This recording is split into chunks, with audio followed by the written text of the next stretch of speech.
Hey everybody, St. Paul Peterson here, and I just got back from Las Vegas where I got to interview my dear friend, Debbie Gibson. Man, we had the greatest conversation. We went on for like an hour and 20 minutes.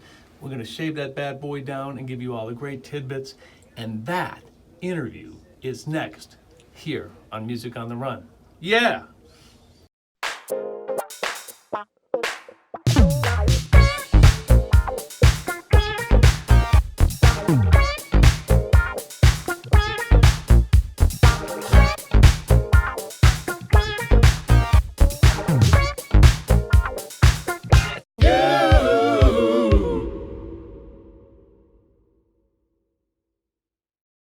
Hey everybody, St. Paul Peterson here. Welcome to another edition of Music on the Run. Wait till you hear and see this show. By the way, if you like what you've been hearing, we've been having such a fantastic time. Did you know that you can see the actual videos of this as well? Go to the website, which is musicontherunpodcast.com. musicontherunpodcast.com for all sorts of information, behind the scenes stuff. We'll send you to the right places. But without further ado, I'm so blessed to be sitting in the kitchen of my dear friend. She's an award-winning singer, actor, dancer, producer, songwriter. She sold 16 million records. She started is it over 17 musicals or is it 17 on the button? Yeah, so how's the wiki page doing? It was 17 musicals in 17 years. Not all on Broadway, but I'll explain that in a minute. Okay. But yes, I did 17 in 17 years. My girl just finished a huge tour with New Kids on the Block, amongst many other fun people as well. She has a hit new TV show called America's Most Talented Family. America's Most Musical Family. Oh, why did see they had it wrong on the musical? I don't know. That's okay. Musical family. Yeah, America's Most Musical Family. Well, that's all right. We'll get okay. it right. I mean, we said it 3 times, so that's a good thing. I like it's that. So bad when you're a girl and you have an iPhone in front of you because you just keep fixing your hair, especially when you're wearing a ponytail. Facing towards you. You're like, I need the ponytail showing. Here's the most important stuff. Yes. She's a fellow wiener dog lover. And most importantly, my friend, and I've adopted her as my little sis. Please welcome Debbie Gibson to the show. Hello. I'm Deb. And the wiener dogs are like in the kitchen with us. Well, they'll make their appearance later, won't they? Yeah, one's here snoozing away, and where'd Joey go? I think Joey's with Joey. Yes, that's hysterical. I know. Our mutual friend Joey Finger's here, and my wiener dog Joey is with Joey. So Joey Finger, who is my best friend on the planet, is the reason why I know you. I know. How sweet is that? So cool. Yeah, it's a good, soulful connection. Really it is. That's a really good way of putting it. So what's a Brooklyn girl doing in Las Vegas? Oh, my goodness. How does one get from Brooklyn all the way to Vegas? That's such a good question. So I was in New York, and then I was in LA a lot of my adult life, kind of back and forth, or I'd keep a place there or whatever. And then I was in LA for 10 years, and I met my now ex while I was in LA. And we did a lot of... There's Joey. There's Joey. Hi, Joey. You want to be on camera? There's Joey. Oh, do you want he wants to be on Mama's lap or your lap. He might want to be on your lap. Oh, my God. So cute. The best. Joey is He's French a kisser. and made it inside of the mouth. Yes, it's not good. This is Joey the wiener dog I'm holding right now. He's for those of you who are not watching this. He's amazing. Okay, so your man of... Your ex. My ex-man. Your ex-man. And I used to do like little weekend jaunts to Vegas, as you do. Okay. And we were like, wow, we really like it here. But him more than me at first. And we started renting a place here. And then we were back and forth. And then, and I've done this a lot of my life. And when you're in showbiz and you're a female and you have 2 homes, it becomes stupid because you're like, I'm doing a promo tour. Where are my clothes? And to be like a 45-minute flight apart from your other house. Right. Or a 4-hour drive is just stupid, I think. So we just picked one, and we picked Vegas. And at first I didn't love it. I'm not going to lie. I just think, I don't know, I got kind of hibernational. I think I missed like the hustle and bustle a little bit. Really? Yeah, but I think I kind of got hibernational just within my relationship. And that's what I discovered. So when we split, I was like, I could go anywhere right now. I was like, I could go back to LA, I could go back to New York, I could stay here. And it was my dear friend Matt Goss who said, you need to stay in Vegas. He's like, don't be like all the other people who go back to LA and live in LA. Because what he discovered, and what I did discover too, is like, when you are doing a lot of promotion and touring and everything, it is nice to be somewhere that's not showbiz 24/7. And not that New York is, and I do love seasons, but I have grown to love waking up every day and seeing the sun shining. And even I can see how you would like that, considering that I just came from -3 back home. There's something really life affirming about it, and seeing the mountains and kind of like, I live in a very normal, like I have people in my life that like to tell me I'm normal. I always think I'm very eccentric, but I think I don't know. I mean, I don't know. Like, I don't think you're that eccentric. Sorry. I know. That's what my therapist says. My agent says. Everybody's like, same thing. They go, you know what? You're a kind of normal, like old school values type girl who's in a very modern showbiz world. So and in a very homey home, which by the way, I think I said that where we were, but we're sitting in Deb's kitchen in Las Vegas, Nevada, and it's so comfortable. And I have a wiener dog in my hands, sleeping. So I am like a very normal. So my point is, this neighborhood I'm in is really normal. Oh, yeah. And I used to say like, oh, I don't want to make any new friends. That sounds exhausting. Well, the girl down the street from me is my pet sitter, and she's now my friend, and I've made new friends. And like, it's a neighborhood. Like if I'm on the road, my neighbor might check to see if the trash needs to go out. Like, sure. People You're look in the burbs, after baby. each other. I'm in the burbs. Yeah. But I'm 20 to 30 minutes from chic restaurants and chic shows, music and things, and all the neon and all that, if I want it. But I hardly get to the Strip. You'd rather bowl. I'd rather bowl. What's up with bowling in you? I actually have my own bowling ball. It's upstairs. Oh, I have my own God. shoes What color? Well, I'm from Long Island. Blue. Blue bowling ball. Okay. Oddly, I got it in London because I was like missing home. I was like missing New York, and I ended up getting a bowling. Anyway, it's during your time over there. During my time doing Greece. Oh, wow. Yeah, I was there for a year. Didn't you beat out like 1 million other women to get that part or something like that? Yes, and the funny thing is, so I was supposed to do it on Broadway, and they didn't have the film music at the producers. So the film music was exclusive to Robert Stigwood, who produced the movies. Okay. And a lot of people don't know that Grease was a stage musical first that originated in Chicago. I didn't know that. I know. So there were songs in it like, I can't even remember the songs that replaced. There wasn't a Hopelessly Devoted. There wasn't a You're the One That I Want. Really? Yeah, there was. I can't even remember. And I did the other show because the movie music's so memorable, obviously. So I went over to London, and they caught wind that I was there promoting an album, and I caught wind there was a new production of Grease happening, and I knew that the Broadway was an option for me. And then I found out from Robert Stigwood himself, no, darling, I did not give. By the way, Ahmet Ertegun, Eartha Kitt, and Robert Stigwood all spoke the same. Like I always sound like I'm doing like a darling. Like Eartha has a little more of that, and Ahmet was like darling, and then Robert Stigwood had it was these like really high powered, really cool people that I've gotten to work with. But how cool is that? But Robert Stigwood said like basically no, I did not grant the New York production the rights to use the film music. But we have the film music, and so they auditioned me, and a lot of people just think you get handed Broadway and West End you roles. would think Deborah Gibson would get the part. Oh, well, she wants to do it. Cool. I did lay admit, but a lot of these old timers didn't know my pop career, so they knew I'd sell tickets, but you still have to legitimately be able to do the 8 shows a week. Which, by the way, I have people who are world-class pop singers say to me like, "Oh yeah, Broadway," whatever, and I go, "Okay." I've done them both. Right. And on one hand, when you're doing your pop thing, it's only your name on a marquee, right? So if you get sick, the show doesn't happen. It's all on you for that hour and a half or 2 hours or however long you play. However, as the artist/writer, you can change keys. You have a microphone a half an inch from your face. Right. You can go sing with me. You can change the set list. You're giving away all your tricks and tips when you don't feel well. Well, yeah, I mean, like we all do. That's good though. We all do it. But Broadway, you can't change a thing. And your microphone is that big and it's up on your forehead. Oy. So you're like, there's no like, I'm going to work the mic and sing like this. There's like, everything is projected and technical. Like even the low stuff that's meant to sound quiet has like a projection to it, and there's this other skill set in your vocal technique when you do Broadway. So how do you stay, I mean, but this is a perfect segue into why we're doing this podcast. How do you stay healthy doing 8 shows a week?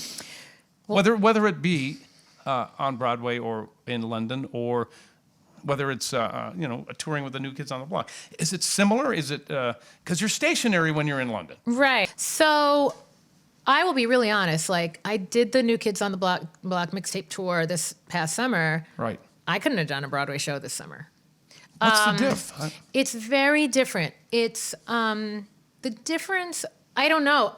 I feel like, okay, it's a weird kind of like different type of stamina you need to live on a bus. Like, we lived on a bus like 5-6 nights a week because there are 5-6 shows a week, and it doesn't pay to get a day room, to get your sleep interrupted, to get your crap out for 4 hours. Come here, Joey. Let me put you down, boo-boo. Goodbye. Wait. Right, doggy. So in that regard, it's like one kind of stamina. But like vocally, because, I was sick, I dealt with Lyme disease. We can get a little into that if you want or not or whatever. But just, I'm finding my way back to my like deeper strength and my vocal stamina and like how do I put it? My voice when I'm like overtired, wired, which is how I spent a lot of the last 10 years from being sick. Right. Like, and kind of like catapulting myself out of a cannon to do shows just because I want to. Because you got to psych yourself up and make a living. Yes. Too. And you want to perform. And you want to, like, spiritually, I want something to get out of bed for in the morning. And because you can get sick and stay sick, I learned that. Oh, yeah. But the deeper, warmer, richer, more controlled part of my voice still isn't back yet to the place I want it to be. So, like, I wouldn't dare step on a Broadway stage right now, honestly, with respect to that art form. Because I know what it is and what I can do right now, what I can't do right now. It's frustrating, but I've learned how to be accepting of where I am. Because I'm just like, you know what? People go through crap, and I'm lucky to be alive. How true is that? I don't want to get all my self-worth from what notes I can hit or how my notes sound. Right. So it's a challenge. I mean, I make it sound very easy right now. Oh, yeah. But I do a lot of work on myself with that because it's tricky. I mean, a lot of people deal with all kinds of things with their body or, we all don't want to acknowledge that age exists, but, it does. The beauty of my process is I could do more things now than I could 5 years ago. So I don't buy into the age thing. I just think it's like whatever your path is takes you on some twists and turns and you adapt. Is that through education or is that just through getting comfortable in your own skin? Yeah, it's through kind of like education by fire. I mean, I've had to do my own self-discovery with all this stuff, really. Right. And I have an amazing longtime therapist. I believe in therapy. Right. It's like, good for you. It's like going to the gym. I mean, there are people that are just really great at it and intuitive, and that's, their profession. And so I'm a fan. Yeah. Well, isn't it funny how much mental game it is in the music business? I mean, yes. And just in life, look, we all say like the stupidest things to ourselves, which is stupid too, right? But like, no, we all say things to ourselves that are so destructive to ourselves. Yeah. Like we wouldn't say it to our best friend. You can't hit that note. Yeah, you shouldn't be writing anymore. Right. You're done. I mean, how'd you get in my head? No. It's like, get off the shoulder. Get over there. Right, it's kazoo, right? Oh, exactly. Yeah. Oh, I'm glad you like the Flintstones. Yes, that's so good. No wonder I love you. Yes, it's like who? Right. And so, I think I've learned a lot of skills on how to go like, shh, quiet those voices. And like, even as recently as yesterday, last night, having a rough night, couldn't sleep, feeling sick. When I get sick, first of all, there's no such thing for me anymore as like, oh, I just may have a cold. I'm like, it could be a Lyme flare. It could be a this. It could be like immediately. It's a trigger. Stay off the internet. Right. It's a trigger. Yes. A comedian said once, like, I was on the internet because I didn't feel well, and by morning I was dead. Like they will have you dead. That's it, for sure. By the 5th search that you do. Oh yeah. But so I amplify already, and then I go, well, oh my God, if I'm feeling sick, how am I going to get on the plane Tuesday to do that press? And I went, whoa. Yeah. And I even go to, which, you laugh at this too, because I go to like relationships. I go, oh my God, if I'm sick, how am I ever going to be in a relationship? Who's going to want to put up with this? Wow. I mean, there was a monologue Holly Hunter did in some movie, and I can't remember the movie, and it was that. She got off on so many tangents. It was like she got to like, orphaned African babies. Like she got into like her own head, her own spiral. there. I got to, and then how am I going to help the kids in Africa? And then how am I, Right. like, Oh you my can God. go so far. That's- And that- literally, I had to go, Deb, reel it back in. What do you need to do? What can you do right this minute? Well, maybe you need some water. Maybe you need some protein. Simplify. Maybe you need to distract simplify. yourself and turn on a movie. Like, what can you do to help yourself right this minute? Yeah. And so that's been a biggie for me. What do you do when you're on the road? Explain what a typical day is now for you. Let's say you're on the road, right? Going out this summer, you had, how many dates did you do? So I did 55 dates. In how long? 10 weeks.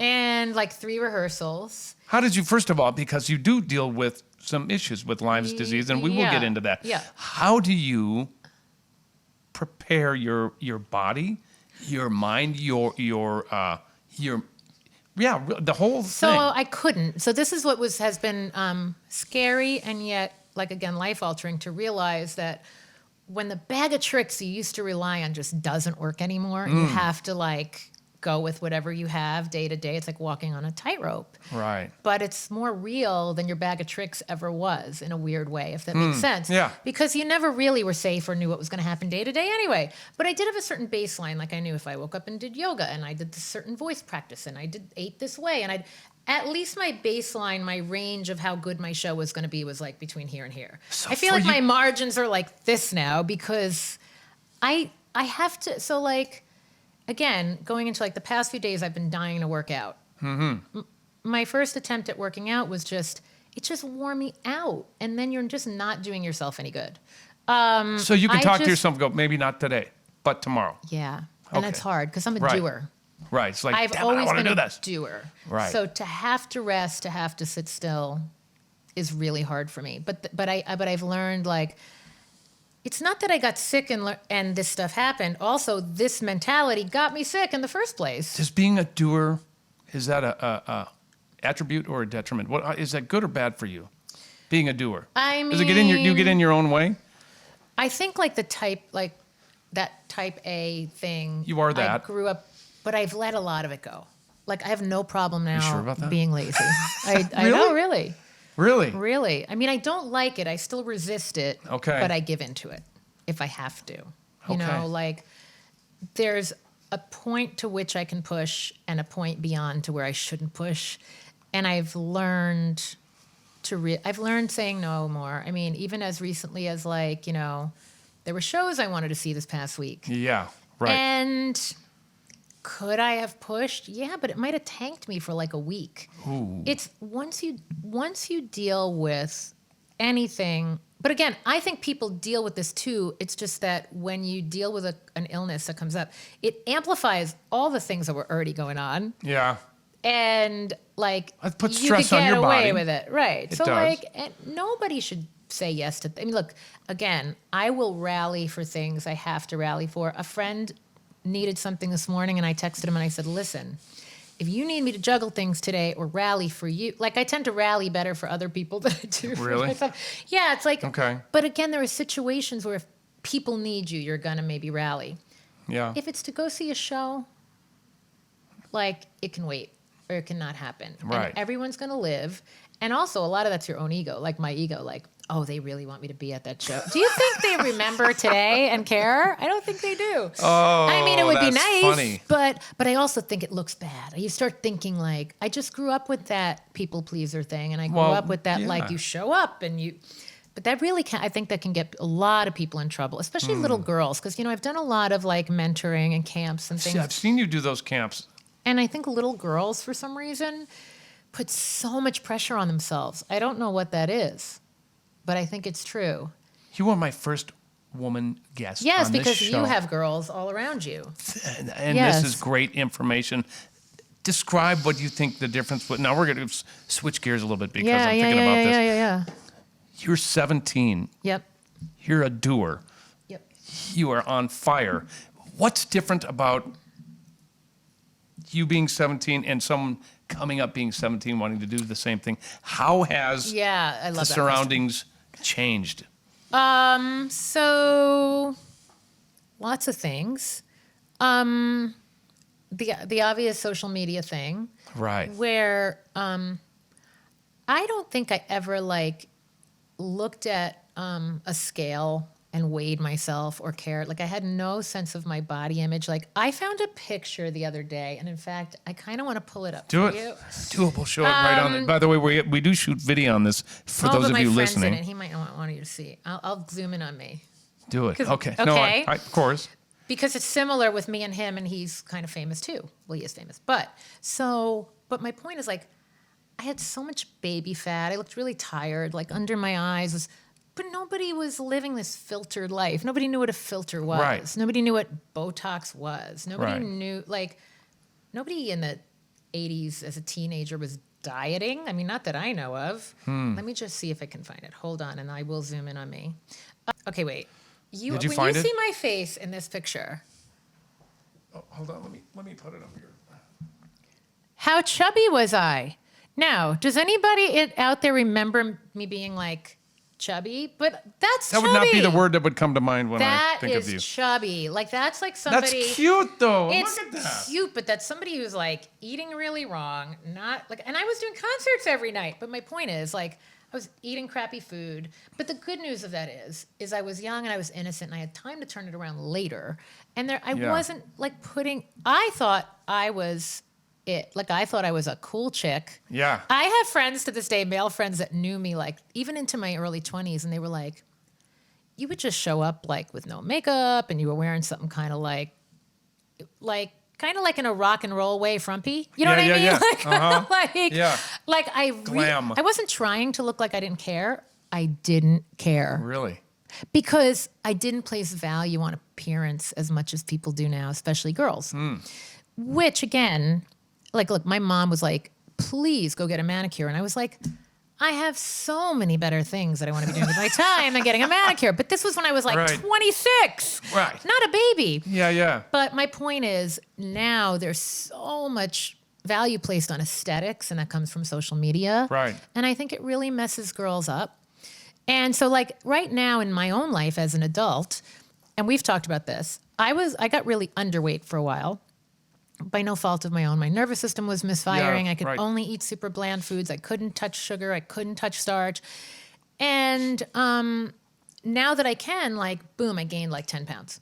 Boom. And it's quick and it's By the jarring. way, it looks great on you. I might just Thank say. you. Yes, darling. I have like curves on the bottom. Yeah. Like I wasn't gonna actual say that, but yes, I women. did Yes, notice. I've got, but I still have to tone everything up. So I'm in it. My point is I'm in a transition with my body. And my Yeah. point in saying this is for girls/women, this never ends. Like, and it's been made worse by the fact that we see ourselves now on every angle. And like, even if I get to an airport, like TMZ's there, and like you're always concentrating on the outward picture of yourself. And I Sure. feel like for young girls, especially in the business, who are now growing up with social media, auto-tune, compressors. I joke that like girls would come, well, kids in general would come to my camps, and I'm like, they sound like they swallowed a Melodyne because Totally. they grow They up emulate hearing that. it. Yeah. Oh, They my own Melodyne daughter it. can sound like Melodyne. Right. I'm like, how did you do that? Or even the like a compressed sound to the voice. Like, so my point is, I think the standards of perfection now are so high. There are way more better singers now than there were when I was growing up. Like, Interesting way to think about that. it's Wow, really true. I mean, even Gwen Stefani has said, I wouldn't have gotten on The Voice had I auditioned for The Voice. She has said that because she has, first of all, I think she has an amazing, consistent voice, and she has her own style. Right. But that is like, I think all of us from that era are kind of like vocal stylists, right? Yeah. And we're vocalists, but I didn't grow up with hearing all the runs, all the riffing. Like I grew up with like old Motown, Donnie and Elton Marie, John. very white bread, yes, Billy pop Joel. rock, Right. right? And Broadway women. So I grew up singing interesting. straighter. And I grew up singing in my church choir, which was not a gospel choir, right? So Yeah. again, you have little white girls now singing in this urban way that Totally. it's like very competitive and it's very specific. And it's like if you're not doing the run of the moment and you don't have this certain style, like also the way like Alessia Cara sings, or it's like an Adele thing. Like there's these certain pronunciations now, and the way that like sitting like the vocal fry, and the way the air is pushed, and the way Which is it's all dangerous in very itself, though, too, for your chops. Yes. Well, a lot of young vocalists have had multiple surgeries already. I know for a fact they have. They've put it out there. Yeah. They've said they have. I would be my worst fear to this day is twice I hemorrhaged a vocal cord, twice. Once was because I took Advil and I had a coughing fit on the Advil. And the minute I stopped coughing, I said, oh my God, something just happened. Because I'm so sensitive. And I was in the middle of a run of a show. I was doing Joseph and the Amazing Technicolor Dreamcoat with 7 Osmonds. And we were getting ready to go on tour. We were at Paper Mill Playhouse in New Jersey. And I had to take 10 shows off. And it was like devastating. And that was a quick turnaround. They told me at least 2 weeks. I did it in 10 days. I shut my mouth. And I was They put you on complete vocal rest? Yeah. You That's can't make a peep. I know, when you hemorrhage a cord.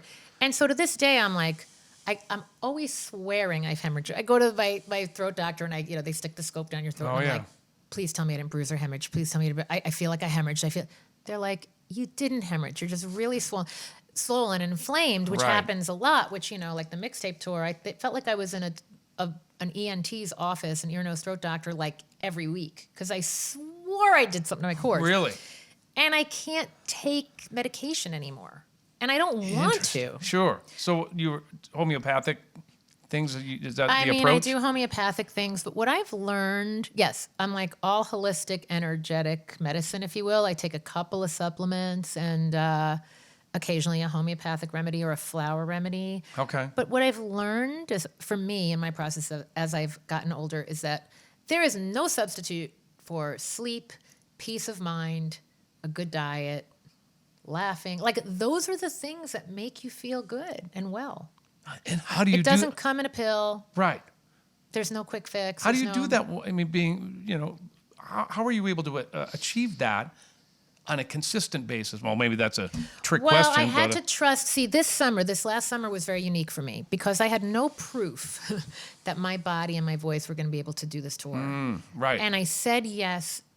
I said yes to Dancing with the Stars the same way. And it didn't quite work out. It kind of did, but kind of didn't. Right. And I said yes. I was like, well, I have 2 options. I can say yes or no. And I'm a yes person. I'm like, I'm going to say yes. I'm going to hope that my body can do it. And I had to trust a minimal warm-up and workout, and I had to trust the 32 years of experience I'd have. Longer. I've been doing it since I'm 5 years old. I had to trust that my voice was going to come through. I had to trust that the adrenaline that came from the people. Right. Because when you're a little under and you're not feeling good, I don't know about you guys, but I can't hit the notes in my living room in a practice. But then I get on stage and, magically. That's an amazing drug, adrenaline is. Yes, it's amazing. And a crowd. God, you have a crowd like... It's just unbelievable. Yeah, but I also had to trust, And you get brave when you have that in your system, too. You do. It's true. But I also, with Lost in Your Eyes, so I sang it as a duet, as you know, with Joey McIntyre, which I loved. It was his idea. That was a great moment, by the way. He reached out and said, do you want to do this as a duet? And I was like, yeah. Wow, give me a minute on that. I've never thought of that like this. And it was such an amazing way for me to experiment with a new part of my voice, because normally I'd be belting those high notes.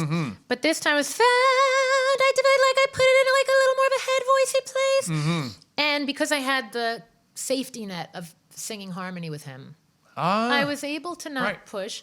And I had people tell me I never sounded better. And in my mind, louder and beltier was better. Not necessarily open and more fluid and trusting was better. Right. And so I found... Well, you get used to doing that to yourself, though, too. And it's hard to break those And you think people want to hear that exciting, belty voice. But I used to have to go through to such great lengths to sing that way. That when I tell you, we were talking about theater and Broadway earlier, when I tell you I couldn't have a life, I had no life outside of vocalizing and doing the show, because I'm not like Kristen Chenoweth and Sutton Foster, and I've seen these girls in action, and they roll out of bed hitting these notes. Now they still train, they still study, but it feels like, from where I stand, I'm sure if they disagree, they're going to text me or post about it. That's and all right. Please do. Yeah, absolutely. But from where I stand, there's an innate gift that some vocalists have, that it's like the world could be crumbling around them, and that tone is going to come through for them, and something innate is going to come through. That's my songwriting ability. I was laid up in bed, could hardly think straight, literally couldn't get out of bed, couldn't move. Song ideas would just come. That was my like, thank you for that gift. I don't do anything to make it happen. It just happens. That is not me in singing. Really? No, I have to unwind a lot physically and mentally to get to a place where I'm Does singing yoga well. help you with that? So yoga was my go-to, especially in theater. Like I would do it instead of like a lot of times between a matinee and an evening show, people were eating or sleeping. I was doing yoga. Really? Yeah, because it would unwind everything and open the Yeah, breath. I've heard that. I'm terrible at yoga. I'm the tightest. I love it, but structurally, since my body went through all this stuff, my body doesn't want me to overstretch anymore. It doesn't want to be a pretzel. Right. So I have to do very conservative yoga. Okay. It's hard for me to be conservative with things that I once did full out. Right. So that's, again, like this thing that I constantly am dipping a toe in that water and going, ooh, can I do yoga now? Can I stretch now? How much can I work out now? Yeah. And I still have yet to properly rebuild my body and my voice the way I would like to. And it's finally going to be that time soon. I keep saying it. Yeah. It's a happy problem because I keep getting gigs I really want to do, like the tour and like America's Most Musical Family and all this stuff. But I'm slowly saying no to random things so that it's not like in January I'm preparing for something and then I'm recovering from something. I don't want that to be my January. I want my January to be like, I want to start rebuilding for real, for once and for good, so that it lasts me the rest of my life. Well, exactly. Why keep putting yourself in danger when you have to right, or the shot out of a cannon kind of feeling. I've the good news is I've learned I can do that, but it's not pleasant, and I don't think it's vocally healthy or emotionally healthy or physically healthy. So that's coming. Yeah. Soon. So you got to spend time doing that. I mean, you got to take care of yourself. You got to figure out what your limits are. Yeah, and exactly. Whether it be at home or whether it be on the road. Right. Which is. But it's a typical day on the road, to go back to that question. Oh, that's right. We kind of this is the. So that's okay. Around the bend. I'll get us back on the track. No, that's good. Help me. But I know I love tangents. I love conversation, as you know. Anyone who knows me knows I can talk. And this is why she is here. She's helping her friend out. I can She's talk. so great at this. Paul this morning was like, I have to do my homework. I'm like, don't do too much homework. I'm just gonna take the ball and talk and talk and talk. Like you can ask one question and That's an hour right. later you'll be That's like, right. I'll be back. Go ahead. You keep going. So anyway, everybody. So a typical day on the tour was this. The bus would roll into a city anywhere between 3 a.m. and 10 a.m. Right. And you would pull up. I just have to like set the scene. First of all, we had bus drama the entire tour. So like You did? Yeah. So Explain. we were supposed to get one bus and something happened and then we got another bus and there were these weird noises. I probably could find it in my phone if I really tried. The speakers were doing something and rattling, and like the driver kept disconnecting the wrong speaker. So it was like like as I was trying to sleep. And you'd put like there was this weird, and there were leaks, and there was this weird stuff happening with the bus and things not working, whatever. So then you'd pull up. So like you're trying to sleep with that kind of stuff going on, and some kind of noise canceling headphones and two wiener dogs in the bed. Yeah. Which was the Well, best. that helps. They were the best. It was so much fun having them on the road. And then you'd pull up usually next to a bunch of other buses with the generators running. Oh, sure. So you're trying to sleep and it's like, Right. And by the way, and this is me also like this habit I have, but I'm not complaining. Like these were all happy problems, but Yes. these were the things that were happening. Mm-hmm. It's not glamour. It's not like, look, I'm sure Donnie Wahlberg's bus was totally soundproof and he earned that bus. Let me tell you, he works his arse off. I've never seen anyone work as hard. Wow. My bus was, a little ghetto fabulous. Right. Yeah. Oh, that's funny. So it was not the I'm the support act. So my bus was the support act bus. Right. So, and by the way, I think there's such a romance to living on a tour bus. It's so cool because who doesn't dream as a kid of living on a tour bus? Like it's so great freaking for cool. about a week and a half, and then I'm like, ooh, where's my bed? Where's my wife? Oh.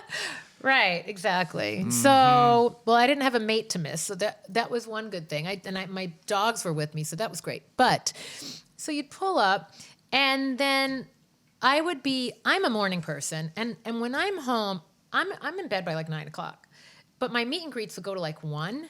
So I'm going to bed around 3. Oh, but I'm still up at 6. Because Really? that's just that's my rhythm. So essentially my day went like this. pull in. Do I get up and have some breakfast or not? Sure, I'll get up and have some breakfast. Either I made myself something on my little hot plate or I went in and ate with the crew. Right.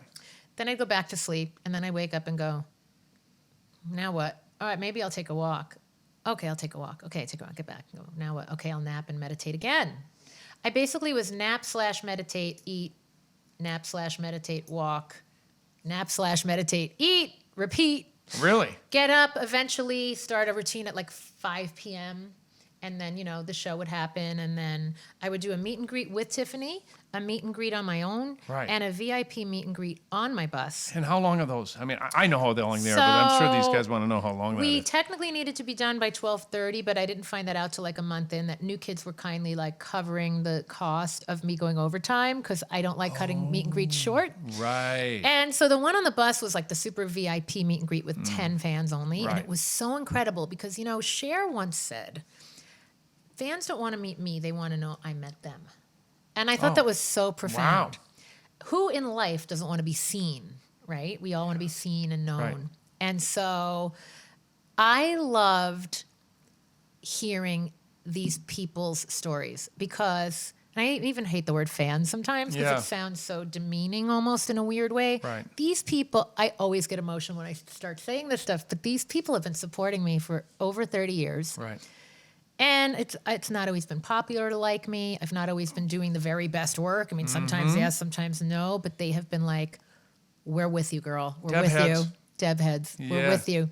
And this tour also brought out some of the more casual supporters that hadn't followed me to the nooks and crannies of, the production of Cabaret I did in North Carolina, and they weren't there. Right. Right? So they were just waiting for a big moment to kind of find me again. Oh, yeah, I remember her. Oh, she's Where has she great. been? Yeah. What have you been doing for the last 30 years? Well, and they don't know. Yeah. And that's fair enough because sometimes if it's not like national news or you're not on the Billboard Top 40 or you're not on Broadway, they don't know.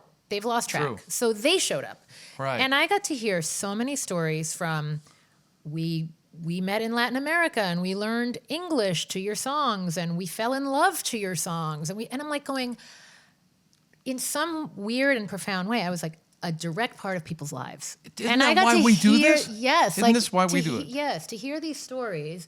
And then, I've always been a big supporter of the LGBTQ community Right. and vice versa. Maybe because I started in theater as a kid. Maybe because my music was played in gay clubs very early on. Right. And I just always had that camaraderie. And I always wonder like what it is that draws that audience, especially to specific female artists like myself. But we have that connection. Right. And I cannot tell you how many people came up to me on the bus and said, I was afraid to come out in high school, or I did come out in high school, and I was bullied, and I felt alone, and I contemplated taking my life, and your music and you were my friend. Wow. And I'm like, I didn't know I was there, but I was there with them. Right. And it every time I talk about it makes me very emotional course. because, again, I really was just doing what I loved to do. I loved to sing and dance in my living room. I loved to play my piano for my friends, my family, my stuffed animals. I had them lined up listening for real. Did you And yes, I really? did. And so to know that that's all I ever wanted to do was that, even just in the living room. And the fact that I got to take it out of the living room Yeah. and to the entire world Yeah, you sure did. blows It still are. my mind. Yes, and so to see that audience come out in 15 to 20,000 people a night, and then, up to 100, 200 people at meet and greets every night. Like, I did the math at the end. I mean, it was thousands of people that I got to meet and spend time with. Does that give you energy or does it take it away from you? Oh, that's such a good question. It's a happy engagement and Okay. exchange of energy. Yeah. And I don't realize how tired I am till it's done. Sure. So yes, it keeps me lifted and Oh, lifted yeah. and lifted and lifted. And then I go, woo, Ooh, that's because it's intense. It is. Even the intense, beautiful stories are moments. intense. Yeah. Yeah, And I I mean, want to be present for every single person right. because everyone's got their moment. And the weird thing is, and you're going to relate to this, people pay for meet and greets now. So I was the girl standing by my bus in the dead of winter signing every last autograph, Right. obviously for free. I'm like, this comes with the job. Right. Hey, I'm famous enough that someone wants my autograph. Like, that's the payment, right? Right. But it's become a thing, really, so that fans are guaranteed their moment. They are guaranteed. They know they're getting that moment. They're getting that beautiful photo and professional Right. quality. They're getting their stuff signed. And then the one on the bus, they know they're getting a half hour with you. They're going to hear new music. They're going to sing with you. They're So going to... it's totally part of the job now because you've elected to make it part of the job. Right, now you're making it, yes. Now you're making it a bigger It's our commitment. glorified merch moment. Really, isn't Yes. it? I mean, it's hard to break it down like that, but that's really, I mean, you're offering an experience for your fans. I think it's a better way to put that. So you want to be Yeah. present. You want to show up. So And in a you do weird it way, every single time. I remember hanging out with night, Joey every night. in what now people I forgot to say this. is Joey, that- why don't you come into the shot come so in- they yeah, know come over who here. we're This is talking Joey about. Finger. He's the musical director for Deb, and he hired me. Yes. I've been playing keyboards and Here, wait, did we I need play to get guitar? you- No, yes, I you need played to get in the bass shot. on this. Yep. So dumb. No, we need you in this. No, This is it's my so best good. friend in the You're adding a entire hit of planet. color. This is my favorite color you're wearing. blue. Teal. Give Yeah. me some teal. Blue.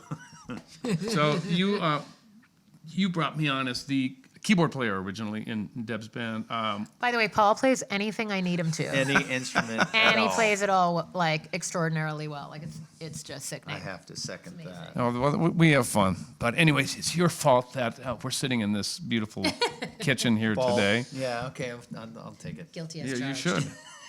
And just to brag about Joe, he's just finishing up what is it, an 11-year run 11 years at the Flamingo. with Donnie and Marie, whom I saw 2 nights ago. And I have a long standing history with the Osmond family as well. So it was so fun, like a complete circle to come out here and support you as your journey with that particular configuration of the Donnie and Marie show comes to an end. So It's been an amazing kudos run, to you, but- brother, man. You know what the funny thing is? It's right back at you, though, because I think I got that gig because of you. But that's what we do for each other. He got the gig because of him and how great he is. So. So I got the opportunity because you had been in the camp and they were looking for somebody, and you notified me, and I went and I said, "Hey, I'm here in Vegas," and magically I ended up with the chair, and then of course as a result of that I met people, and then somebody said, "Hey, Debbie is going to do a show." We used to go and play with The orchestras. That's how symphonies, I yeah, met we did you. an 80s symphony thing together, which was so fun. That was about as fun as it gets when you Super get fun. 60-some Oh my musicians God, on Electric stage. Youth played by a 60-piece orchestra. I want to hear that. That It's was freaking great. cool. Yep, it really But that's was. how we met, and then I Yep. kind of stole him away from that kind of sort of. Gratefully Hey. and thankfully. Here's a good question for you. Because you're doing so much when you're on the road, you're performing, you're doing your meet and greets, you're doing press. How important is your road family to you? And it's good that Okay, Joey's here for this. it's so important, and you know what I was just I'm going to aim say. this at So, you help share my mic. so before you ask that, this is what just came to mind. When we met and we did the symphonies, I was like at my sickest. I was really not feeling well, vocally, physically. I was so insecure. I was shaky. I was trying to get on stage, but I felt like I had no business being on stage. Like, it was really traumatic. And Joey, who, you know, was the drummer in the symphony. Like, I didn't really know you beyond that at that point, really. And Joey was so supportive, just as a human being to another human being. Yes. And complimentary of the things that I did still bring to the stage. Like, he was like, you can't dim that light. You bring that light to a room, and you can't. And he said all these things I really needed to hear at that moment. And I just thought, yes, you need people like that around in your life, and you need people like that with you on the road who are going to lift you up. They're going to remind you of your value, when they're going to believe in you more than you believe in yourself sometimes, because that's my manager, is. Heather, too. You guys know. I literally to this day go, why'd you stick with me through all those crazy times? But now that, like, great things are happening again and I'm feeling good, and she's like, because I knew it was all going to come back around to this. And She's amazing too. she's by the way. amazing. I love that woman. I have really I'm grounded, but I'm also like, I can get a little, you know, No, an artist, a no, little she bit of a, can't. I don't I don't see know what that. she's talking about. I never see mean, that. you know, All of us artists, can get a little. We need our team to be grounded. I don't feel well. As Joe dances so all I need around like a someone to be crazy man. Okay, It's like you don't feel well. You look like you're on fire. I need grounding energy around me. You know what I mean? And I need the road family is super important. On the road this summer, I had Xander, who's behind that camera. Who's Hi, Xander. Thanks. You 20 still? Are you 20 years old still? He's 20 years old, and he was my doggy wrangler and kind of an assistant. He did whatever. All my people do whatever we need. We all pitch in and do everything, me included. Like everyone does everything. And there's no that's not in my job description. And then I had another assistant named JT who's 21. Right. And he was like, we just throw everyone into the fire. We're like, you're doing wardrobe. Okay. He was doing wardrobe and everything else we needed. And then Lisa did nutrition and body work, massage, that kind of thing. Because I would try to eat as healthy as I could on the road. Right. With my hot plate. It was I was Lisa. just about to bring up your hot plate. It was, my hot plate has Can been... they get some... Didn't we have to go out and find chicken for you at some point or something like that? Probably, or eggs. Probably eggs and butter. So, I have to hide my hot plate. I was just... I'm not going to say the hotels, because now they're going to be looking for my hot plate when I go back. Uh-oh. But I'll be in, Missing hot plate alert. Swanky hotels. That we But, don't know about. I'm not cheap or frugal. However, who wants to pay, $30 for eggs over easy and wait an hour for them? I'm cracking eggs all day long on the hot plate. I love Breakfast at Deb's. I love Breakfast at Deb's. Because I graze, so I need something every 2 hours. I don't want to deal with all my that. house when we were doing the movie Studio stuff, yes, Yeah, yes. We did a couple Hallmark So movies Joey worked together. on the production of the Hallmark movie music. right. with She would come me. over and she'd have eggs. Can I cook these in your kitchen? It was that how so she cute. would- It's so cute. Barefoot, Yeah, and yeah. Standing at it's just so cute. Oh my God! So the road so team is- funny. the road the team road team and, helps and, keep and you healthy as Elizabeth, well. my Yeah. PR girl / social media. So for instance, Live Nation has their social media people they send out for the meet and greets, and we said no. Can we bring mine? Right. We just I try to be surrounded by the love, by the people that my team is loyal. So and Joey knows look. In this business, there's a big money gig, there's a small money gig. Right. The chips are up, the chips are... Everybody kind of knows, when the chips are up for me, they're up for everyone. There's sometimes I call people and I go, hey, guys, I need a favor. Yeah. And everybody's just there Then they show all up. the time. Everybody shows up for me, and I'm astounded For the and good of the grateful. many. Right. Yeah, The we few have fun. or the But one. you know what people forget in this business? We all got into it to have fun. We all got into it to have fun. You don't reward- work music, yeah. you play music. Yes, That's I what never Billy say said, my I'm brother Billy. working. Absolutely. I never Yeah. say I'm working. When I'm doing a TV show, I say I'm going to shoot my TV show. I'm going to film. Right. I even say hey, you guys want to come and make something? Yeah. You want to play? Gonna Let's go play music. It's all play, And I guess the only time it ever becomes work to any degree for me, again, is when you are sick and you're having to pull from some crazy reserves, and that's the technical part or the work part. I have a commitment, I'm honoring it. However, I still feel grateful that I have a reason to get out of bed and get my Shiat together and figure it out. Right. Because I a could lot do of people without don't the have that. 4 a.m. at the airport thing, though, I think. Right. Once in a while, right? Yeah. Isn't that the sour grape once in a while? Oh, it's not fun. I'm not going to say it's fun. Yeah, But yeah. it's not always money that you do this for. It's that's not the only mean, reward. No, so. I mean, to me, that's rarely the reason. It's just, what else would we be doing? Well, let me ask you this because Lord knows I can't cook. well, I can't you can. type. You can cook eggs. I can cook eggs. I could open an eggery.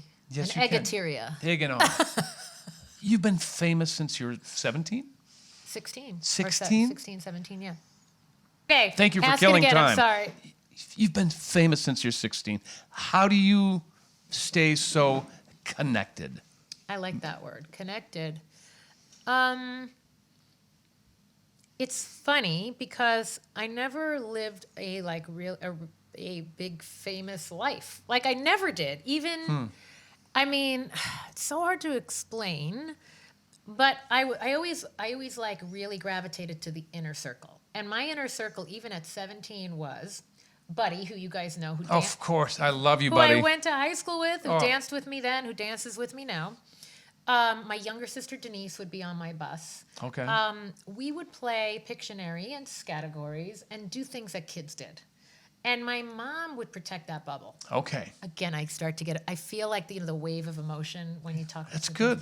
This is what it's all about. My mom, who, I talked about this recently on Jenny McCarthy's show. We talked about her being a mama bear. Yeah. And how that got me into trouble sometimes in business, but it didn't get me into trouble personally and in my real life, which is where it counts. Yes, it does. So, how long did it take you to realize that one?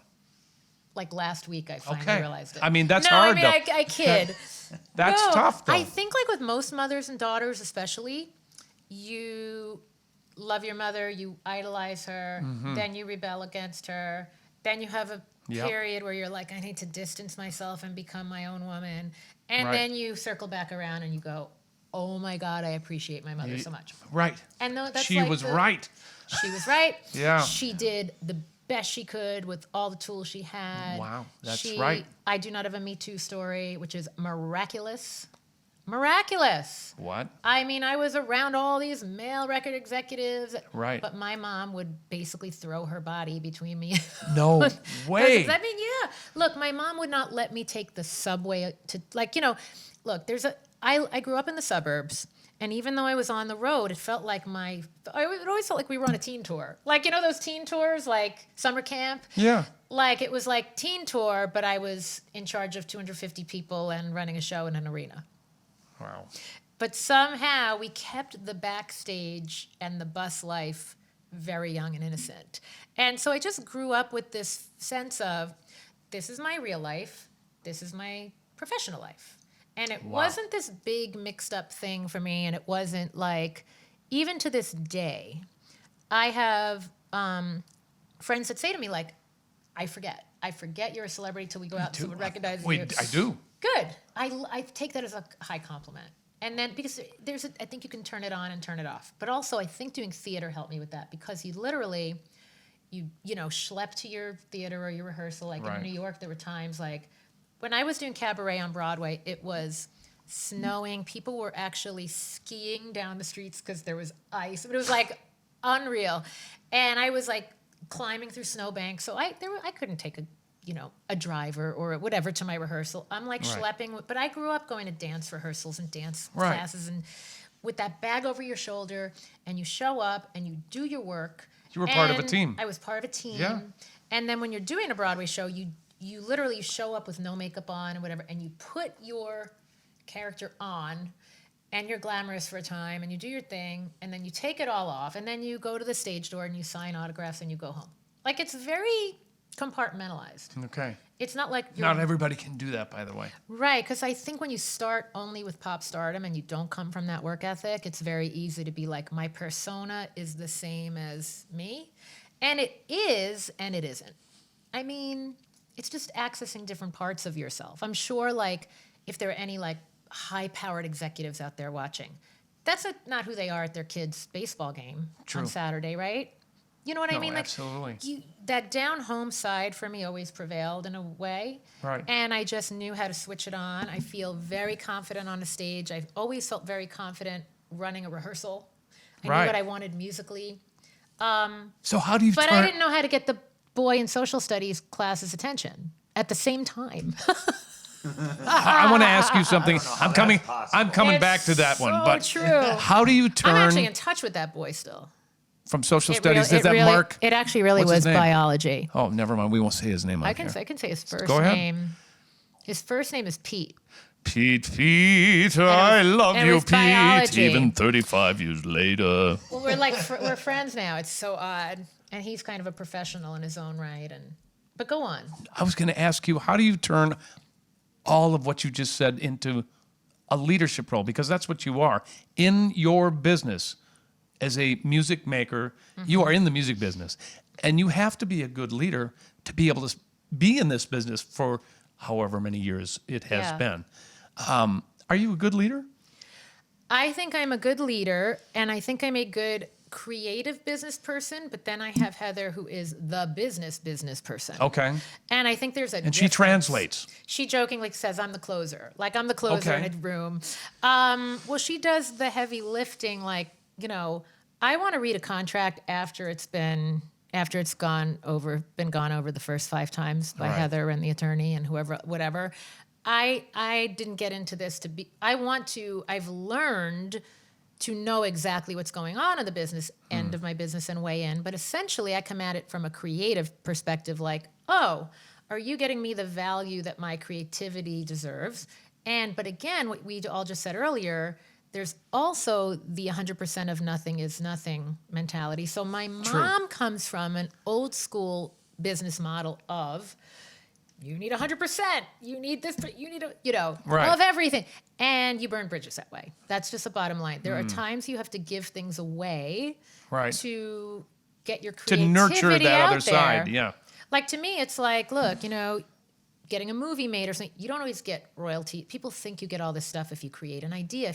Depends. Right. Sometimes you do and sometimes you don't. Again, to me, the fee in getting a movie idea made is, you get your movie idea made. Like, you started with an idea in your head and you get to see it on a screen. Like, how cool is that? It's unbelievable. not just about money. Right. But then your time is valuable and you need to be compensated in other ways or whatever the thing is. But like, I don't overly get bogged down by that. But I'm a good leader. I think the reason I've sustained, I had this thought the other day. I don't think any artist has ever sustained in this business who is not authentic. So my big word is authenticity. And I think that translates to the leader I am, and that translates to why I've sustained. The artist you are from day one. Yes. And anytime I tried to do it their way but my way, but their way but my way, didn't work. And not only does it not work, then people start to doubt your integrity, which just kind of puts a little dent in your whole career trajectory, I think. Interesting. Yeah. point. So what I look to, like on the show, I'm working on this show, and it is not a shameless plug. This is a real segue to America's Most Musical Family. When I looked at the acts and I was judging, I was like, who knows who the heck they are? Even at 9 years old, you have to know who you are. You did. I did. And you have to, because a record company is going to try to mold you and shape you. And eventually, though, people are going to catch on to the fact that that's not really you. Right. And when they can't find the particular writer to write the particular song for your style anymore, it's suddenly like, what do you do? But if you're authentic and you're going through authentic transitions, you might not always hit the bullseye in terms of having a chart hit. Right. But when people pan out over a 30-year span of your career, they're going to go, wow, she was always true to herself. In every role, in every song, in every interview. Right. I never had like a lot of kids have like a press coach. Say this, don't say. The only thing anyone ever told me, my first publicist, David Salador, who's awesome. He's still a New York publicist, and I call on him for things every now and again. The one tip he gave me, because I was so young and so innocent and naive, he said, try to frame things in a positive way, even if you're saying something that's not necessarily overly positive, they're going to take the negative and run with it if you give them that sentence. So like, there's just a way. I'm a little more, now that I'm older, I'm more raw and candid, and I don't necessarily frame things. And the beauty of doing something like this is nothing can be taken out of context. It's like, this is me actually having the opportunity to speak, which is amazing. Yeah. But yes, I got misquoted. You always get misquoted, but like, you don't want to hand them the misquote. So I kind of learned a little bit of a skill with that. But for the most part, I pretty much just showed up and was myself. You know, I think that's just, again, that's what makes an artist and sustain. What's your proudest moment being an artist, whether it's an actress, actor, songwriter, producer? What do you think? Gosh. Do you have one that stands out? It doesn't have to be. It's funny. It can be a personal moment. You know? I know. Let me think about Besides this. meeting Joe. My proudest moment. Thanks for bringing that. I appreciate it. I'm going to say if you don't mind, theater, I'm going to say cabaret. Okay. I just showed my friend Dana a video. She had never seen me. Like, people know who I am now or how I sing now or what I do now. And she was like, what? Because that was a time where I was like in Olympic athlete mode. I was in my training sessions every day. I was vocalizing every day. I was in my voice teacher every week. I was ready. Yeah. And the call came to do cabaret on a Thursday to be in rehearsal Friday and open 2 weeks later. And in 2 weeks, I learned the dialect, the dialogue, the choreography, the music. I mean, it was one of the most intense, insane things I've ever done. And A little focus time there, was it? Yes. And I'm playing this self-destructive character. Oh, and I had to look like a smoker, which was like a big joke because they gave me these herbal cigarettes, but like to look like a smoker. I was walking around the streets of Manhattan and my apartment with the cigarette in my hand all the time. And they tried to get me to What are you doing? blow I'm rings. acting. Yes, exactly. They try to get you to, and I do, and they try to get you to blow the rings like on the beat in one of the songs. That never happened. Oh my God. But boy, did I try. I really tried. I almost had it. But that was a proud moment because I felt I really disappeared into the character. Mm-hmm. I like saying shiat. I don't swear, so I make the curse words cute. I had my shiat together when the call came in, which is a big lesson to anybody watching out there who wants to be in the business. Be ready. Luck is what happens when preparation meets opportunity. So the saying goes. Thank you. It's true. That's called work ethic, people. That's luck. We've spoken about that before. And the luck is a part of it, but you got to be ready for the opportunity. You have to be ready. So that was a very proud moment. Right. Because it was like little Debbie Gibson playing the self-destructive drug addict, Right. Sally Bowles. Yeah, who is that up there? No, Like, that's who is not that? Debbie Gibson. It was a bit of a stretch. However, you realize what you find within yourself. And I dared, this is why I'm proud of this. I was always like a little sugar-coated. Okay. And afraid to be vulnerable and afraid to be like, yes, I too have a dark side. I too have a self-destructive side. And all the unstable parts of me had to come out in that performance. And I was shaking when I was singing cabaret, and by the end, I throw the microphone on the ground, and I was raw with it. So I was really proud of that. Wow. And it was in Studio 54, and it's where the audience is this close to you, and you can't fake anything. Right. So I had two options. It was like, say yes or say no, or like, but say yes and really show up and do it. Right. So I did it. Go all in. Did it. So I was really proud of that. And then the other thing that comes to mind, you know what? I'm proud of this. I'm proud that I've been in the business a long time. Yeah. And I get to work with friends, and we're all like nice and kind to each other and Yeah. supportive of each other. And that's a priority in our lives, like to nurture our friendships and to show up for each other. And like, Right. I'm proud of the way I am in this business. Wow. Interesting. Yeah. I'm not just like, hey, I'm in show business. I'm like, I'm proud of the order I have my priorities in. Totally. I mean, That's what I'm proud of. I know for a fact that I respect you as an artist, but more so as a person. Thank you. Really. I mean, Thank you.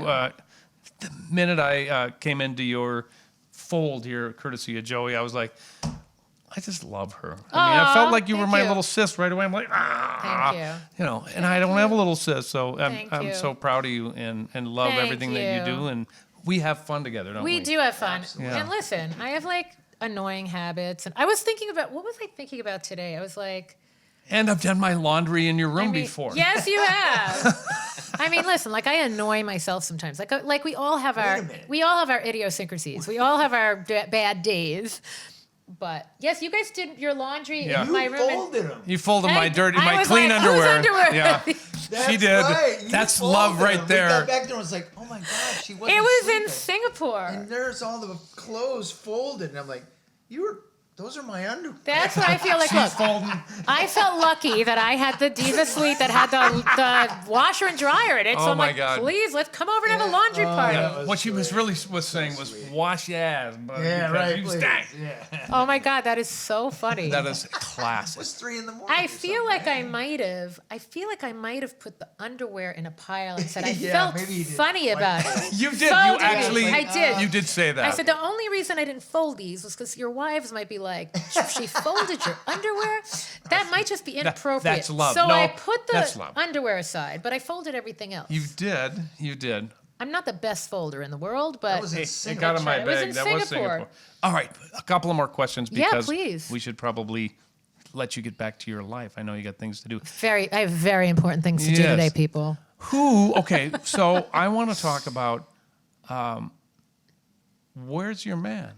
Why aren't you scooped up, and what's going on with that? First of all, I love see how I grabbed my ponytail? Yeah, I saw that. You were like, first we're of going to all- talk about How dare you ask Oh that? my God, I love this. My favorite topic. Okay, well, come on This with is it because people are Is dying this to not know. everybody's favorite topic? Really? Right, Xander? Why not? Let's talk about love. Come on. Let's Even talk Xander about has told love, me babe. about, like, the barista or the this or the that. Is she still around? Do you see her? No. She's long gone. You don't go there. She's just. Oh, he's shedding a he tear. broke his heart. She broke his heart. I wonder what it's like being like You're avoiding the 20 question. and dating. No, but really, like, Okay. I just wonder. Anyway, like 20 and Come dating on. in this day and age. So Do dish it what out I was there, gonna say girl. was I love the phrase "scooped up." I just said this to a friend the other day who was going through a breakup, and I said, if she didn't come along and just at this stage in the like wishy-washy, like is it ending or is it, and just claim you. Like, forget it. Yeah. Because, and that might sound almost like chauvinistic of me to say that, but there comes a point where, yes, you want to be like, you're mine. Like, you want that confidence from the other person. Right. Like, But to answer that question, it's been almost 2 years since my last relationship ended, and I feel like it's taken me all this time, really. Wow. It wasn't until like this past summer that I started feeling like, oh, not even like I'm ready. I'm like, getting ready to be ready. Okay. Or I'm ready to Preparing to prepare. Or I'm ready to like connect with someone where it like slowly unfolds. I'm actually oddly still not in a rush. I've never been formally married. Well, I'm 49. Okay. And I used to be like, oh, marriage, I don't know if I want like Trooper's agreeing, Trooper's seconding that emotion. Oh, well, because unfortunately we're conditioned to think not all of us have incredible marriages like you guys have, like these. They're like the best husbands. They're like married for how long? 29 years for me to my lovely wife, Julie. She's amazing. Hi, Julie. Hi, And- baby. 14 years. Oh my God, 14 for years, Joey. which in showbiz Galen. is 28. That's right.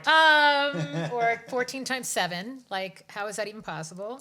But amazing. Hi, Galen. But yeah, so I feel like, unfortunately, we've been conditioned to think of marriage as marriage could mean you're going to get a divorce. So like, well, I don't want to get really? legally married because if I end up splitting up, then I got lawyers up in my business, which is also kind of true. But True. I feel like if I get married after 50, I have a way better chance of it lasting Yeah, forever. right? I mean, How long can forever be at 50? people, I've upped the odds, and you know who you are, but I still don't understand how it works. So here's what I grapple with. Yeah. First of all, what I have found when I decide I like a boy, and I call men boy, I think all men are boys. And Yes. we're all Well, we are. girls, We're all girls. Yes. That's a fact. We never grow up. Yes, especially. I don't know please, what you're talking frick about. and frack over here. Yeah, Boy yeah. 1 and boy 2. But yeah, so I find that at this stage of my life, I like reconnecting with people from my past. Wow.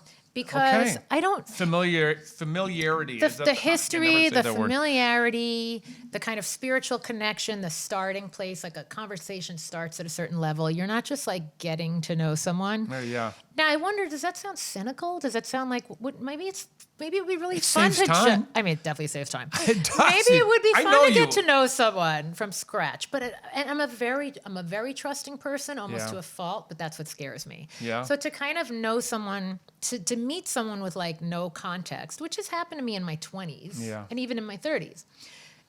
But like even in my 30s, it was like through someone I knew or whatever. But like when you meet someone just totally in their own bubble and you're just getting to know them, and it's Yeah. like, and you throw in the fact that yes, I am an entertainer. So like if it was someone in my business, it would be one thing. If it wasn't, it would be another. I don't know how it's going to work for me mainly because my life works so well as it is right now that it's scary. Right. So I go, oh, how do?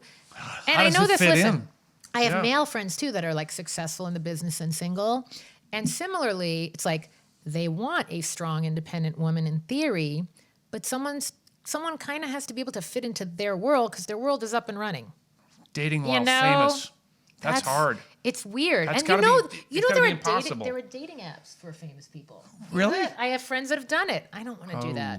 I think that's so, I say more power to the people who do it because they're actually saying to themselves in the world, I want to be in something. Right. And I want to meet a peer. And so I'm going to put myself out there.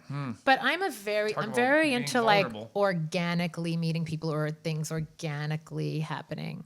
Like I had a fun little, without saying who or what, I had like a fun little text, like banter with someone I knew from long ago that I was in touch with like periodically, but then kind of by accident we reconnected, and then it like was like sending each other little voice memos and little on the road. It felt like a little summer romance, which we'll see how that pans out. But Oh, you heard it here first. You heard it ladies here and gentlemen. first. That's right. what did I really say? What did I really say? But We're leading with that, by the way. Editing right that to oh the front. my God.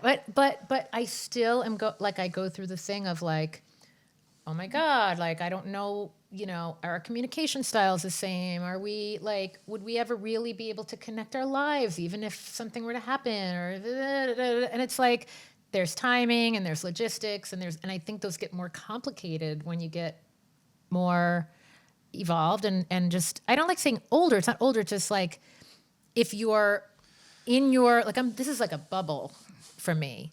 But I also Right. learned in my last relationship, I'm a really good partner and I enjoy it too. Like what I enjoy is this. I've already been the boss woman.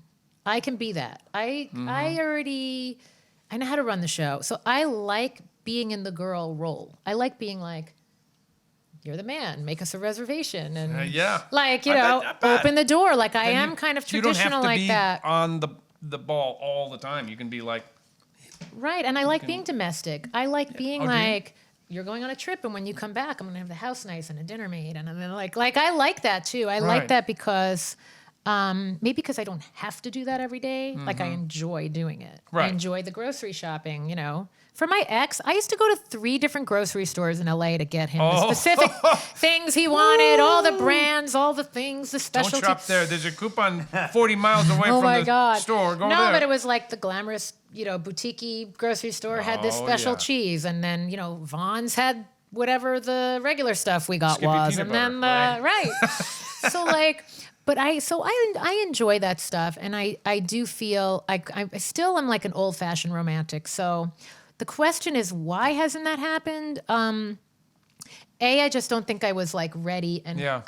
cleansed and cleared of my last relationship. And I wasn't See, this is a question I pose for you guys too, or, you guys watching. I still feel like I have some health challenges. And so when I feel like my stamina for like traveling and, even like going out to a show or doing something is not what I want it to be, I feel like, oh my God, if I'm in a relationship, is that going to be like holding someone back, or should they be with someone that can do all these things and go all these places? And eventually I'd like to be able to do all that. But Yeah. what if I have certain limitations that I might have to live with and someone else has to live with them? They got a deal. You got to show up to be as authentic as you are as you totally are as an artist Right. for a relationship. I think. Right. Big- But I don't- guess I feel like I don't want to ever. I'm gonna channel my mom and her, keep kind of that dating feeling alive in your relationship, but you still have this communal. What you saying? I and me, you, and we. Yeah. Right. But what was the other thing? Oh, I was going to channel my, Italian martyr Yeah. mother and be like, I don't want to be a burden to anyone. Like, Yeah. I never want like my career or my health stuff or anything to ever be a burden to anyone. Like when you see me like now, you'd be like, wow, she's fun. Yeah. And I guess everyone has stuff, but like sometimes my stuff feels more intense than like I was doing a promo trip in New York last week and there were hair and makeup people in another room, and there's wardrobe, and there's the assistant, and there's then like, what guy is gonna want to deal with this unless we have a separate room next door that's like Right. our room? Because again, That would be the office. you'd That's what I want would call somebody. that. I The would want office. somebody who kind of was on their own, like who had their own career, so that they could come to things with me and I could go to things with them, like on trips, or let's say if it was someone in movies, like I'm going to clear my plate for 3 months and I can be on your set or Right. be in and out. Like I think there has to be this delicate balance, especially with showbiz people, Yep. of giving people their space and staying connected right at the right moments where things could get too separate. Because if you're not sharing, Like most people are planted in the same place all the time, like with their kids, Right. and their life is innately connected. And in Right. showbiz, it just kind of threatens to pull you apart. Like my longtime therapist said, he has a lot of actors that do go off and do movies, big name actors, and they have rules. Some of them have rules that they're not doing meals with their co-stars because there's going to be a danger. They're playing right. love interest on camera. Right. There's a danger. How often do you hear that story? Right. So I feel like showbiz relationships, especially, and that's assuming I would like be in something with someone in showbiz or peripherally maybe in showbiz, because I just feel like that's who I connect with. I connect with artists Right. and create. Yeah. It's such a specific like level of understanding you need, I think, to be with a showbiz woman. And again, that doesn't mean I count other people out, but I just feel like that's inevitably what would happen in my world. But I do think you have to kind of have this balance of It is balance. like I want someone to be not micromanaging my life or Right. like distrusting of me, but I want them to be engaged There's in a what lot I'm of doing. things that are unsaid in my relationship with my wife, and I believe why we have lasted for 29 years. Yes, do tell. No, I I think mean, why it's... am I talking about it? I know No, nothing. no. Look, it's a team effort. Yeah. And it took a while to get to that team effort. You pick up the slack here, okay, and then I'll pick up the slack over here. And we don't necessarily, we're in a groove now, so we don't necessarily have to talk about what that is unless it's, okay, because I'm old and I'm starting to forget things. Don't forget to do this, that, or the other thing. But there's also something called communication. Yes, that's it. That's a key. If she It's a needs, key. let's say my wife is going to New York and she's doing this huge show.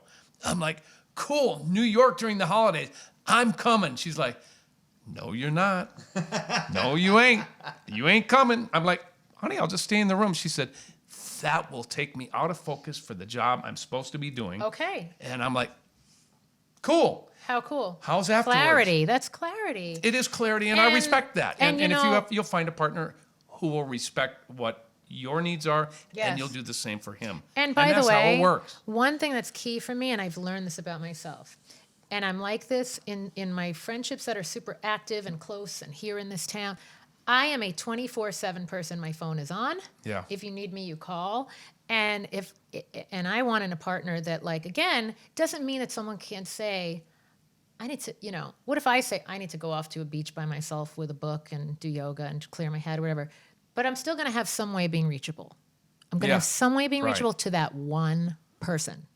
Like, that is key for me. I think that's like, I'm an everyday person. I think you show up for each other every day, in that way, that Absolutely. continuity and that reliability. And That's why they're. I that like one. being accountable. That's why they're that one. Right. There is the one. Right. And he's coming. that's for, my other he's thing. coming for you, by the way. That's my other thing. Do you guys think it's like the master plan and there's the one, or do you have choices along the way? Well, bad question for me because when I met Julie, I was in high school and I knew she was the one. Wow, that's a great question for you. Then I love it. I still believe that, and I believe that you can't mess up the master plan. I think it's going to happen. The master plan's happening no matter what you do. It's not about when though. It's about who. It's like I agree with that. I would have easily been happy married at 21 years old if I would have found my wife. You're right. And it was about who. I just kept going until it was like, there it is. Right. Well, look, that's why I didn't end up getting married, and that's why I don't have kids. Because in Right. theory, I had a picture of it, but the actual person didn't come along that made that picture come to life. And so I went, okay, well, I guess that wasn't my picture. I mean, it was a picture. Right. But the picture is not your life. Love you. Thank you I so love you, Paul. Thank you. much. Mwah. Joe, I love Joey. I was gonna say, get a room. Well, what do you think of that, you guys? Music on the Run with Debbie Gibson. Deb, I love you. Thank you for doing this. Hey, if you want to see this on video, go to the website, Music on the Run podcast.com, and we'll show you how to do that. .com. And that's the only way you're going to get to see the boots and the ponytail. So run, do not walk. And your kitchen, for that matter. Mike, no one, I know. Just hit me with that. The kitchen. Hit me and with the, your Did I hit you with pigtail. The ponytail. Come on My and hit me with a TV pigtail. My TV room and PlayStation room. That's for the well, next that's- run. Yeah, we'll talk about that next time. Thanks so much, St. Paul Peterson. This is Music on the Run. Thank you, Debbie. I Thank can't you wait. so I'm- much, I'm Joe. I'm having trouble. We'll see you next time. Ow, we out. Peace, yo, we out here. What? Music on the Run was recorded and hosted by yours truly, produced by my buddy Davide Raso, video production by Ivan Sevastianov, lots of help by my buddy Joe Finger, and thanks to Debbie's assistant Xander Laird for running the third camera. Until next time, don't forget, flatulence is an attribute.